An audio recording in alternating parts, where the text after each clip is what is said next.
Hello, this is Danny Raymond, the voice behind Ray's Guide. Well, it's the first day of the Intergalactic Aerospace Expo, and everyone's eyes is on the Syulen, presented as the first alien starter ship. It is also the only tail landing ship in the game, and definitely the smallest 3-deck ship in the game. But even so, look at it compared to all these other single and dual seat ships on the floor. It's huge, particularly in height, but also in width. Imagine how large the hitbox is compared to all these others. And all in all, this ship puts me in a strange position. I love this ship, but I can't recommend this ship. I can't even recommend it as an LTI token, since we also have the Cutter Scout, also available for $20 less war bond with LTI. With LTI tokens, cheaper is always better, since it gives a greater headroom for other ships that can be upgraded from it, and if you're playing the CCU chain game, longer chains. More on the Cutter Scout later, but let's just give this one a little look around on the show floor.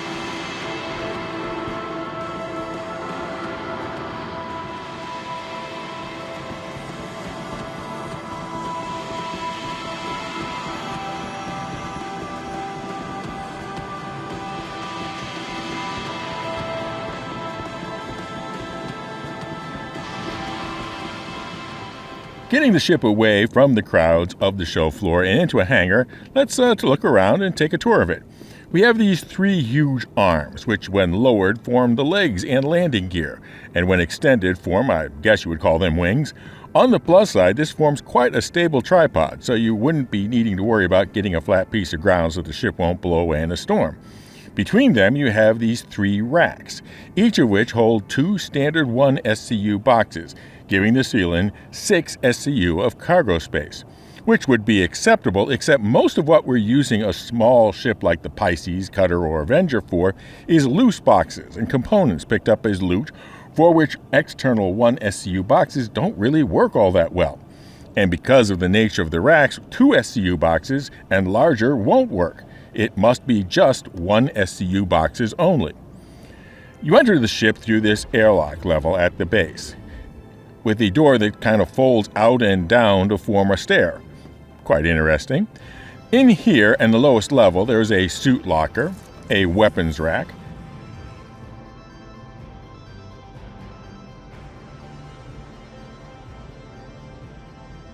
two panels hiding components,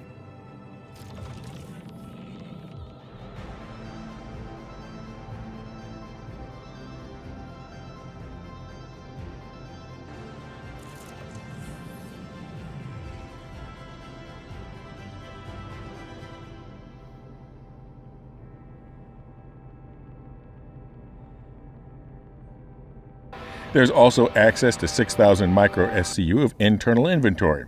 There's also the single-person lift which connects all 3 levels. Going to the second level, we have a bed and a toilet and a desk of uncertain utility.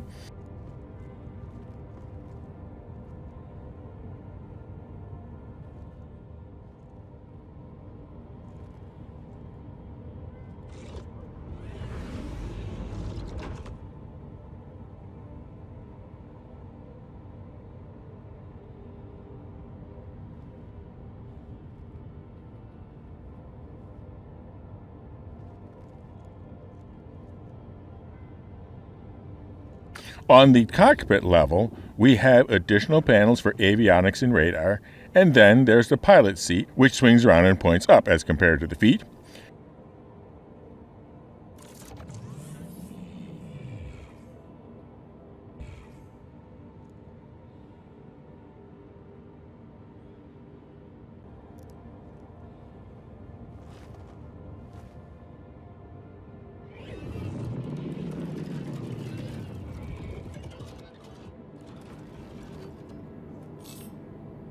Which brings up the question is, how do I get this thing out of the hangar?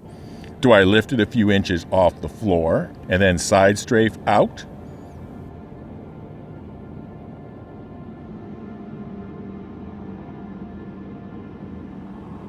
Which works. Or do I bring it up higher off the floor, then rotate it to horizontal, and then proceed normally?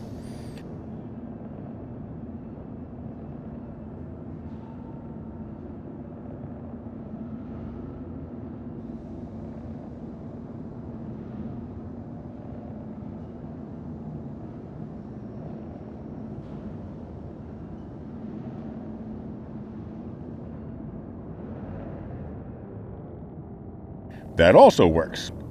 So you can use either of them, but each one requires you to be patient and careful. But no matter what, don't retract the landing gear until you are well beyond the door. And when landing, be sure to extend the gear before approaching the door, because you want those arms tucked in.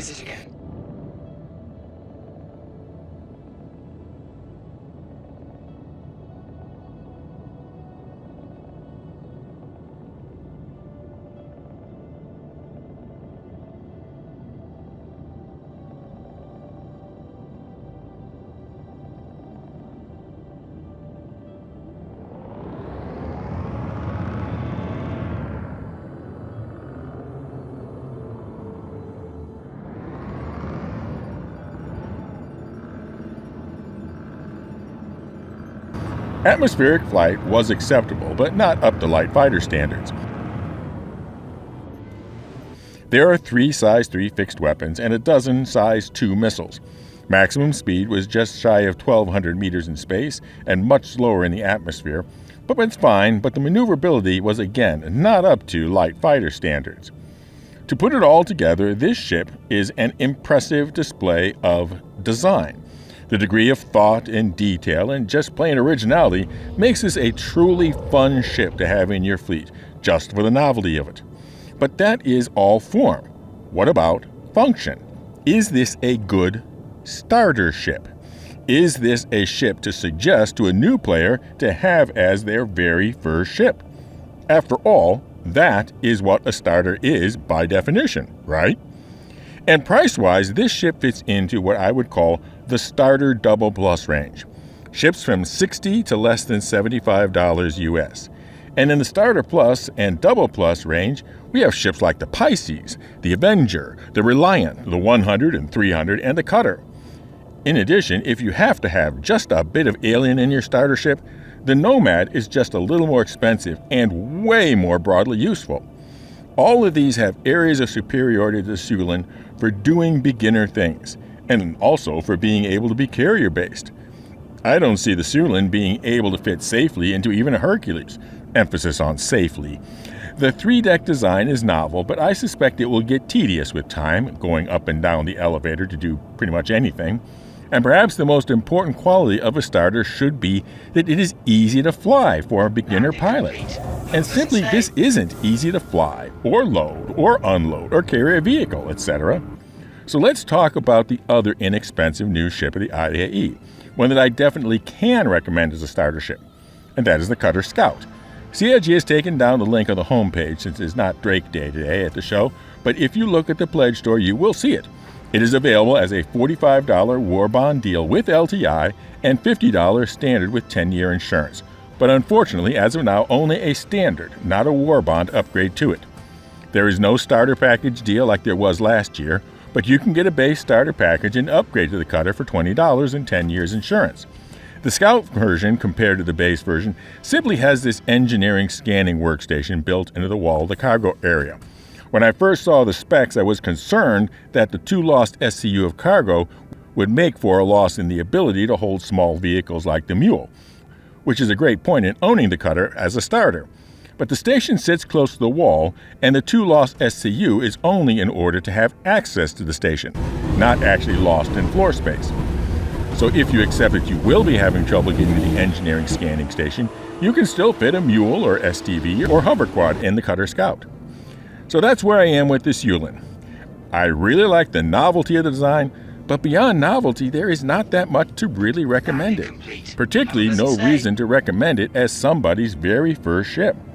And now for an update on our giveaways. We are at the final days of the IAE Week giveaway for the winner's choice of the Galaxy Complete, the Massive Modular Mining Moving Medical Machine, or the Banu Big Box Bargain Bazaar known as the Mergerman. Just be a member and be entered automatically, or subscribe and comment, somehow including the secret word. And the secret word for this video is what I said must be really large on the Syulen.